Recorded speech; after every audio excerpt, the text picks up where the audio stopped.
દુગ્ધધારી મઠમાં મુખ્યમંત્રી વિષ્ણુદેવ સાય કરીને ભગવાન બાલાજીઓ રામ जानकी के पूजा अर्चना। महंत राम सुंदर दास बताइए मठ के महत्व के बारे में कि वो 71 साल जिंदा है।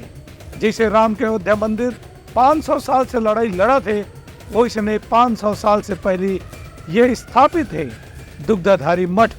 मुख्यमंत्री विष्णुदेव साय काली राजधानी के दुग्धधारी मठ के कार्यक्रम में राम दरबार के दर्शन करने के बाद अयोध्या में प्राण प्रतिष्ठा समारोह के भी जीवंत प्रसारण न देखिन। ये मौका में मुख्यमंत्री कहन कि अयोध्या में करीब 500 साल के इंतजार के बाद भगवान राम लला भव्य मंदिर में प्राण प्रतिष्ठा के जरिए अपन स्थान मिला थे। एक से एक नवा इतिहास के निर्माण हुआ थे।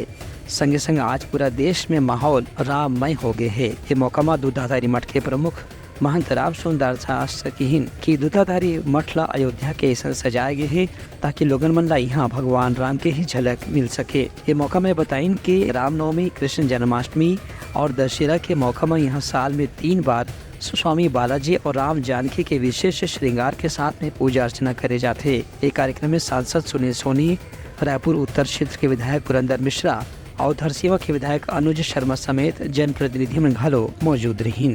ब्यूरो रिपोर्ट उत्तलघा न्यूज।